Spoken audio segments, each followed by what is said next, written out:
Зачем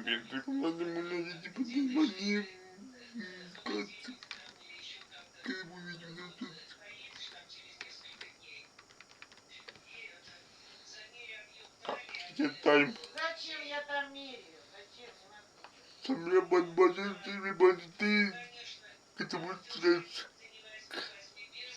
Ну нет, они очень дорогие. Снова.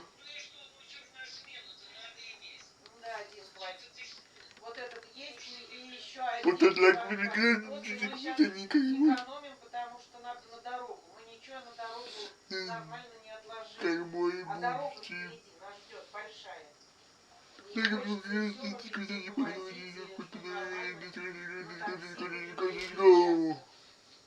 по этим всяким мероприятиям на такси, и там Жигулевск на такси, и Жигулевск на Тольятти.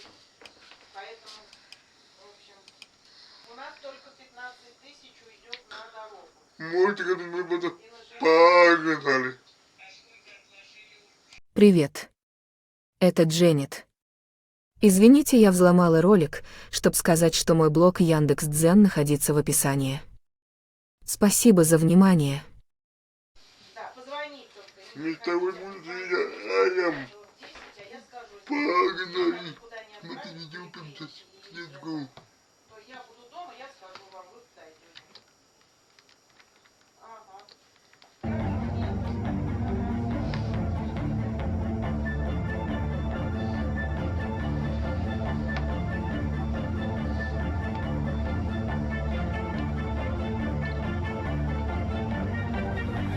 Да, а реально что ли?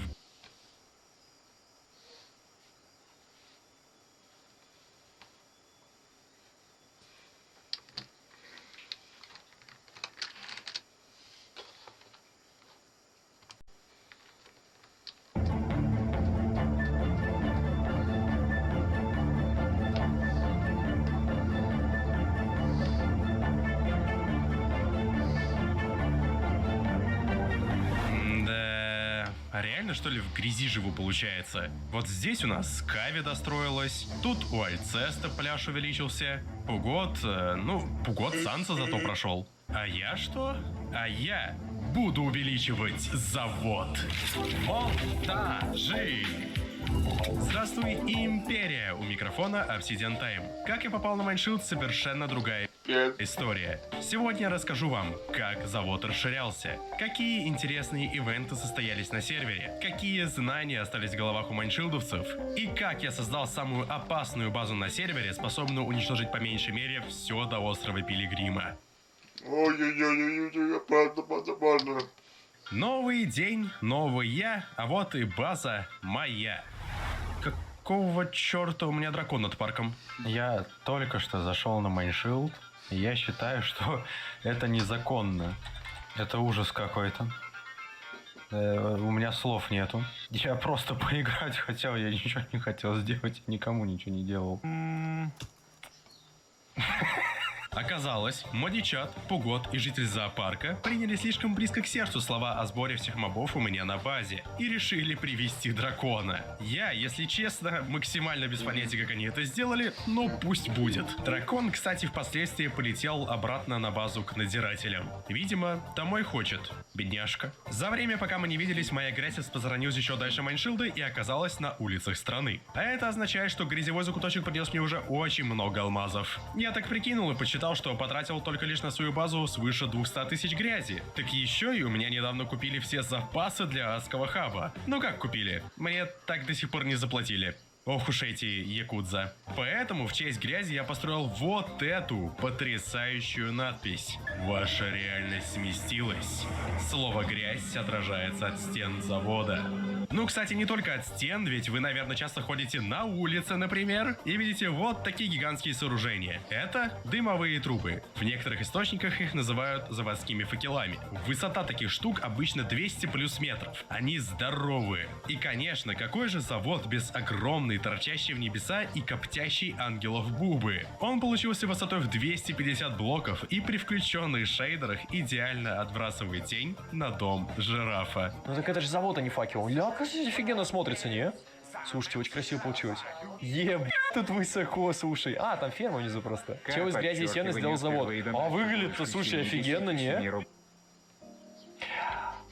Это, конечно, дело Опси. Это, конечно, его территория. Но вам не кажется, что эта штука чуть-чуть портит ландшафт? Это, конечно, индустриально, но вызывает некоторые ландшафтные вопросы.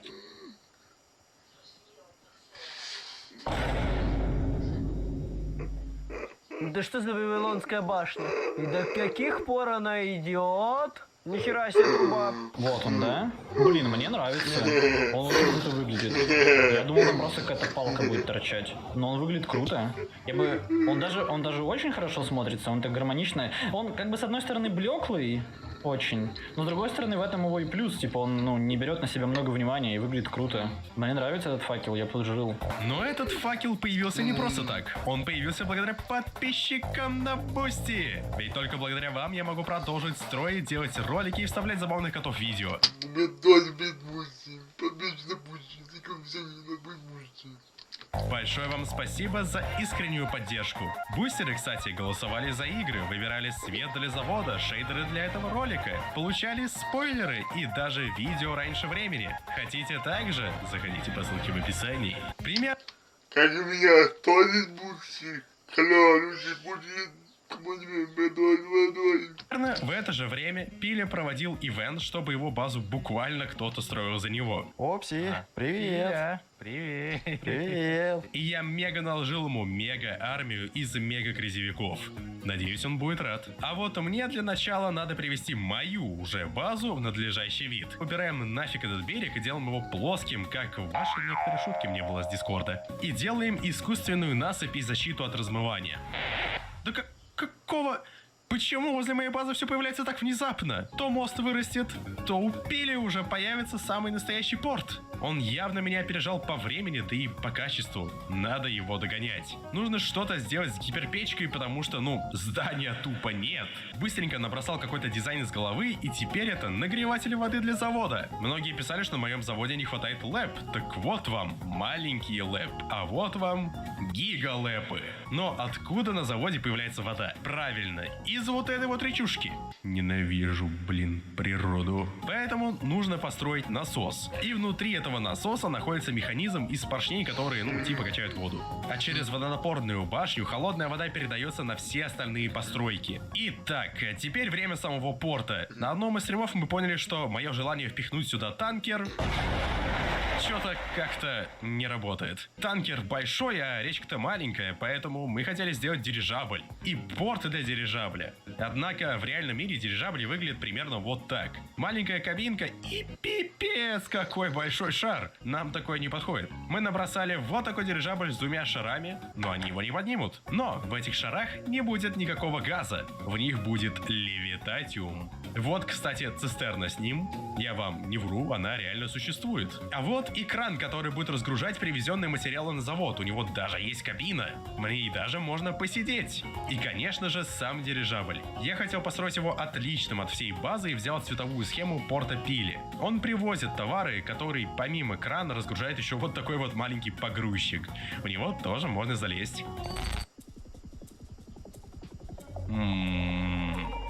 Мне явно этого желтого блока понадобится много. Но где же взять краску? Мы вообще-то на заводе занимаемся только хорошими делами. Любим животных и каждое деревце. Поэтому каждый желтый краситель должен быть органическим, sugar-free, веган и не тестироваться на животных.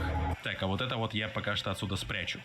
Я бы мог, конечно, воспользоваться машинкой цветов Нео, которая находится буквально в 4 блоках от моей базы, но это будет слишком скучно. Со спавна рвать цветы не хотелось, это все равно то, что с клумб воровать. Однако я знал, что Моди в это время придумывал лор своего озера. Привет, мой милый маленький одуванчик. Я надеюсь, ты хорошо проводишь время возле этого милого озерца. А стой, погоди, маску забыл надеть, чтобы никто не заподозрил, что это я. Полезай ко мне в керамику. Теперь в лоре озера будут отсутствовать одуванчики. А сейчас настало время строить АЭС, но для моего плана мне понадобится примерно 200 тысяч пороха, потому что мне нужно будет огромное количество TNT. Фармилка криперов на сервере всего одна, и изначально мне сказали, что ее строил Кактус. И я уже было хотел купить эту ферму у него, но оказалось, что она пугодовская, и он мне великодушно разрешил ею пользоваться. Я залез туда и простоял в АФК час. Вылез и понял, что ферма принесла 1211 пороха. Чё-то как-то маловато, я же не Хайди, я не буду стоять 200 часов в АФК. И было принято решение строить свою ферму с криперами и слоями. Ферма Пугода занимает 10 слоев. Я построил свою 18 слоев, прямо внутри этой прекрасной дымовой трубы. По итогу, простояв в АФК 1 час на моей ферме, я получил 940 пороха. Чего? Затем мне пришлось осветить все пещеры под базой, и после этого только моя ферма начала вырабатывать 1580 пороха в час. Что все еще супер мало, учитывая, что умельцы с Ютуба обещают почему-то 9000 пороха в час. А может быть, это все из-за сервера? Ради переноса этой фермы на синглплеер мне пришлось установить схематику и научиться ею пользоваться. Проверив эффективность, я понял, что не было смысла делать большую ферму. Ведь на сервере стоит какой-то внутренний мобкап, и в синглплеере ферма действительно вырабатывает почти 10 тысяч пороха. Ну что ж, это печально. Ввиду этих новостей мне пришлось поубавить свои аппетиты. И буду собирать теперь не 200 тысяч пороха, а 75. Конечно, АЭС я буду строить не просто как в реальном мире, потому что в реальном мире она выглядит как скучный серый короб. Я понимаю, что скучных баз на сервере и так хватает, поэтому мы будем немного футуристичными. Раньше в Satisfactory были вот такие реакторы, которые манипуляторами сами меняли стержни. Поэтому я взял эту штуку за референс и увеличил ее в несколько раз. Трава, трава и еще Погоди. Какого хрена тут появился столб из грязи? Так, этанол мне в рот, оно что, заполнено внутри? О нет, оно, видимо, идет до бедрока. Ну, раз грязь появилась на моей территории, то это моя грязь. А если копнуть глубже? Чего? Не может быть! Здесь все это время были ваши арты из группы ВКонтакте. Как вы их сюда засунули? Не надо так, они же, как всегда, прекрасны. Спасибо вам большое за них. Однако постройка АЭС требовала много ресурсов, и мне повезло, что рядом с базой оказался этот столб. Потому что неизвестный участник оставил мне тут все ресурсы, которые выкопал. То есть камни, сланец и андезит уже были собраны, а грязь у меня уже присутствует в огромных количествах. Да, кстати, если у вас есть идеи, как изменить этот столб, то пишите в комментарии, потому что я и так планирую его немножко срезать, ибо он закрывает надпись. И может быть у вас будут какие-то классные идеи. Я начал делать все с основного здания. Для этого мне пришлось убрать кучу грязи, которую сам и навалил. Да, не самое рациональное решение. Затем я быстро построил градирню первую и градирню вторую. Многие, кстати, не знают, что такое градирня. Так вот, мои маленькие подписюнчики, это не труба и не факел. Внутри этих штук не происходят никакие процессы горения, а происходит банальное охлаждение водички путем испарения и перетекания. Obsidian Time образовательный получается. В основном здании я решил добавить место для уже использованных стержней, будку управления, какой-то непонятный теплопроводник, непосредственно сами манипуляторы, а также странную дверь. И после того, как обе градирни были готовы и основное здание тоже стоит, было выбрано название для станции «Горизонт». Я решил, что просто так строить АЭС будет скучно. Как некоторые говорят, извините, а какой смысл делать постройку, в которой нет никакого функционала? Поэтому я решил добавить функционал уничтожения. А поскольку я люблю рогалики, а значит люблю рандом, вкус выпечки и небольшую боль в пятой точке, то почему бы не засунуть с десяток куриц, бегающих по нажимным плитам, внутрь реактора? А когда все эти курицы нажмут на плиты одновременно, произойдет нечто прекрасное и завораживающее, что можно увидеть всего один раз в жизни. Но не все так просто, мы же на сервере, и почему бы не сделать так, чтобы судьба моей базы была в руках играющих? Я решил сделать опрос среди участников Майншилда и проверить их знания об атоме, и на основе этого добавить за каждый вопрос по курице. Правильный ответ: курица будет в большом вольере. Ответ был такой себе, то средний вольер, а если ответ был неправильный, вольер будет маленький. Сразу к делу, у меня к тебе такой важный вопрос. Кактус. Да. Что такое атом? Блин, я не помню. Это частица. Подойдет такой ответ? Ну да, в целом подойдет. Ты выбираешь, чтобы горела только лампочка жирафа. Потом все, что тебе нужно сделать, это взять вагонетку, сесть вот сюда и уехать. Прям в стену? Не-не, прям вот сюда ставишь, да, и уезжаешь в стену. И потом просыпаешься на таком же корабле. А пока ты едешь, у тебя будут звездочки в глазах. Ладно. Попробуй, оцени. Потом напишешь, как это. А я пойду дальше озеленять. Давай, пока.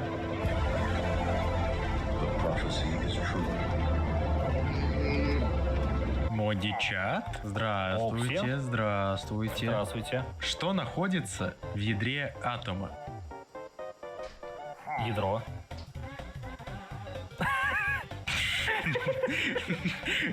Не, подожди, ладно. Я не помню химию. Кварки. Маклоуны. Ну, в общем-то, я записал Моди. Спасибо большое. Ты видос снимаешь, типа, ответ на школьный вопрос или что? Нет, это пойдет в прокуратуру. Чем отличается протон от нейтрона? Зарядом. Протон положительный заряд, нейтрон, ну, нейтральный, не заряженный, а что? Что Какой? такое электрон? Это что-то из физики. Ну, электрон это положительно заряженная частица. Что такое изотоп? Это разновидность атомов и, ну, то есть ядер, то есть какого-то либо химического элемента, который имеет одинаковый атомный и порядковый номер. Ну, вот, я так думаю. Что такое радиация? Ну, вообще радиация, это же типа частицы, там должны быть альфа, вот это бета-частицы, да? Они, которые, когда они излучаются... А вот смотри, да. вот если у тебя что-то вот нагревается, это радиация или не радиация? По-моему, да. Да, это, наверное, радиация должна быть. Я, короче, помню, видос какой-то смотрел, там это говорят, что если банан съесть, то получишь дозу радиации, типа как от самолета. Итого получилось 8 куриц. Вот так выглядят их вольеры. А если мы представим геометрическую вероятность нахождения упрощенной версии курицы на блоках, то поймем, что итоговый шанс взрыва в единицу времени примерно вот такой. Да, он мал, но никогда не равен нулю. И еще я понял, что они могут яйцами тоже зажимать кнопки, что в мой план не входило, но так даже интереснее. Помните Чаки, этого прекрасного, пугливого кота, который сидит в лодке и еще живет у меня дома? Он как-то жил на дереве, где сейчас существует АЭС. То есть я пришел, разрубил его дом, сжег его листья, и теперь мне на стримах пишут гринписовцы, что я лишил его дома. Так вот, я придумал кое-что получше. Теперь Чаки стал главным инженером на АЭС. Вот-вот я выдал ему работу. Если все наши не самые умные курочки встанут на пластину, то тогда у Чаки откроется финальная кнопка, нажав на которую случится пранк мирным атомом. Потому что он активирует TNT, который упадет в шахту и взорвет целую кучу из 7500 динамита, которые я там заранее заложил. Надеюсь, эта штука простоит хотя бы 1 день на сервере. А если взорвется, то хотя бы надеюсь, что увижу эту картину. Это может случиться в любой момент. Пока я стримлю, пока кто-то летает вокруг моей базы, и даже пока я озвучиваю этот ролик. Ну-ка, погоди. Ну, вроде стоит. А может и не произойдет до самого конца сезона.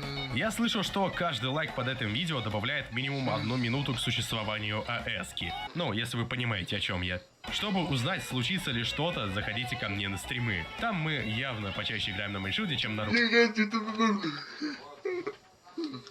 Ссылка есть в описании. Но стоп! Что же делает АЭС? Неужели она просто нахлебник и просто так находится на моей базе? Ей же надо производить энергию. Судя по техническим документациям, Балаковская АЭС в Саратове вырабатывает 1000 мегаватт-час. Саратовчане, привет, респект вам. А что у нас в Майнкрафте представляет из себя энергию? Правильно, картошка. Если мы почитаем, сколько вырабатывает килокалорий Балаковская АЭС, то получаем число, равное 850 миллионам килокалорий. А в одной картошке массой 100 грамм содержится примерно 77 калорий. Стоп, погодите, почему здесь морковь? Итого мы получаем 11 миллионов картошечных клубней в час, или же 172 тысячи стаков в час. Чтобы закрыть такую потребность, мне пришлось сделать автоферму картошки на жителях площадью примерно в 41 квадратный километр. Только посмотрите, сколько картошки мы получаем в секунду благодаря этой ферме. Ладно, можешь заканчивать. А мне за это заплатят? Да, можешь картошку себе оставить. Вот такая получилась АЭС и в целом база. За кадром я также добавил новое освещение, попытался заменить большинство факелов на столбы, а защиту от размыва украсил столбиками и новыми фонариками. Надеюсь, вам понравился данный ролик. Мне бы так тоже. Олег, так же как и курицам, нравится нажимать на нажимные плиты. Не забывайте про Бусти, ВК, Дискорд. А у микрофона был я. Женщины там, дети, они делают снаряды, там патроны,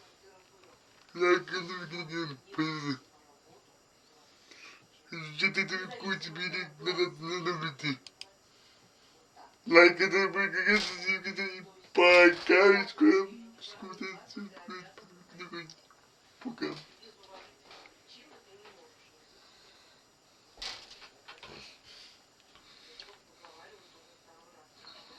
Да никто не... Значит, забудет грязь. Спасибо, пока.